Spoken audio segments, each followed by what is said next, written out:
Hello students, welcome to the physics class. Students, अगर आप linear motion में object का स्पीड निकालना चाहते हैं तो इजीली निकाल लेते हैं, क्योंकि हमको स्पीड निकालने के लिए क्या चाहिए? Distance and time. इससे हम लोग स्पीड निकाल लेते हैं। बट जब ऑब्जेक्ट सर्कुलर मोशन पर होता है, यानी ऑब्जेक्ट जब सर्कुलर पाथ पर मूव करता है, तो वैसी स्थिति में डिस्टेंस तो हमको पता होता नहीं है। तब हम वहां स्पीड कैसे निकालेंगे? क्योंकि सर्कुलर पाथ पर जब ऑब्जेक्ट मूव करता है तो मोशन जो है उसका रिपीट करते रहता है अगेन एंड अगेन। ऐसी स्थिति में हम लोग देखेंगे कि कैसे उसका निकालते हैं स्पीड। तो आइए देखते हैं सर्कुलर पाथ पर स्पीड निकालना।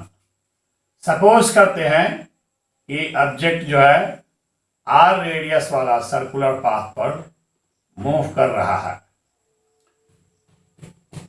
सपोज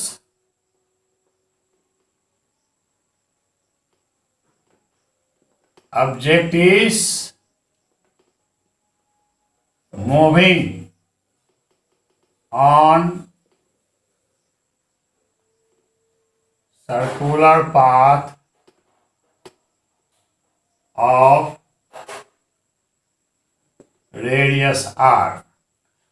अब अगर ऑब्जेक्ट यहां से मूव करता है, यहां से अगर ऑब्जेक्ट मूव करता है तो ये आता है, फिर यहां आकर के इसका रिपीट हो जाता है, उसके बाद फिर यहां आके फिर रिपीट हो जाता है। तो ऐसी स्थिति में डिस्टेंस पता करना मुश्किल होता है। तब हम क्या करते हैं? एक राउंड का डिस्टेंस निकालते हैं। एक राउंड का डिस्टेंस तो आसानी से निकाला जा सकता है।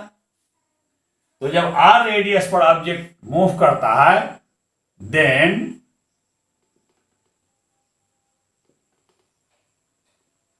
Distance in one round is equal to क्या हो जाएगा? सरकमफेरेंस। ये जो बाउंड्री का लेंथ है एक राउंड का, वो सरकमफेरेंस हो जाएगा डिस्टेंस। तो सरकमफेरेंस कितना होता है? आर रेडियस पर जब ऑब्जेक्ट मूव करता है तो इसका सरकमफेरेंस हो जाएगा 2 पाई आर। और इसका जो एक राउंड में टाइम लगेगा उसको बोलते हैं टाइम पीरियड। उसको टी से अगर इंडिकेट करते हैं, then time taken in one round is equal to time period t। now अब हमारे पास एक राउंड का डिस्टेंस हो गया, एक राउंड का टाइम हो गया, इसी से हम स्पीड निकाल लेंगे। तो now speed is equal to distance by time is equal to distance कितना है? वन राउंड का डिस्टेंस जो है, वन राउंड का डिस्टेंस सरकमफेरेंस है 2 pi r. 2 pi r by time period हो गया T.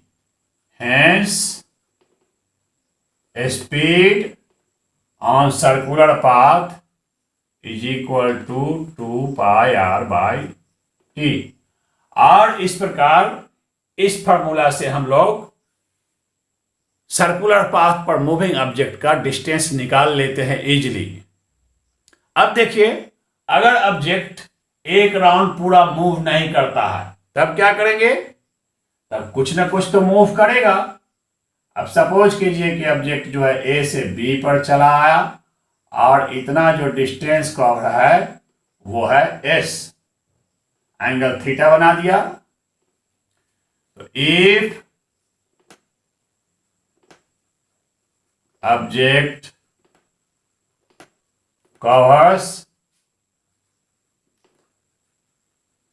Distance S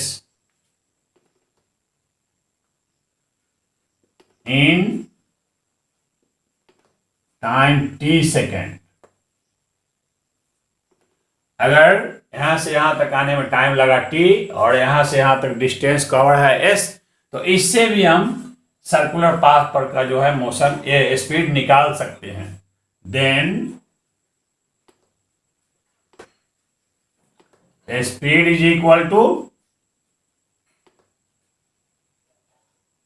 distance by time और v is equal to distance cover जो है s है, s बाय टाइम t है। ये लीनियर वेलोसिटी हो गया ऑब्जेक्ट का, यानी ऑब्जेक्ट जब स्ट्रेट लाइन पर मूव करेगा और इतना ही लेंथ कवर करेगा तो वो जो स्पीड है वो लीनियर स्पीड है, और वही लीनियर स्पीड हो गया ऑब्जेक्ट का on circular path v is equal to s by T. तो इतना से हम लोग आसानी से सर्कुलर पाथ पर स्पीड निकाल लेते हैं ऑब्जेक्ट का। अगर पूरा object again and again repeat कर रहा है तो v is equal to 2πr/t से, और ऑब्जेक्ट पूरा डिस्टेंस नहीं कवर किया है, कुछ ही डिस्टेंस कवर किया है और वो डिस्टेंस s है, तो और टाइम लगा t, तो velocity is equal to s/t से। इसका यूज हम लोग आगे करेंगे फिर ऑब्जेक्ट का linear motion and angular motion निकालने में। तो तब तक के लिए इतना ही। That's all. Thank you.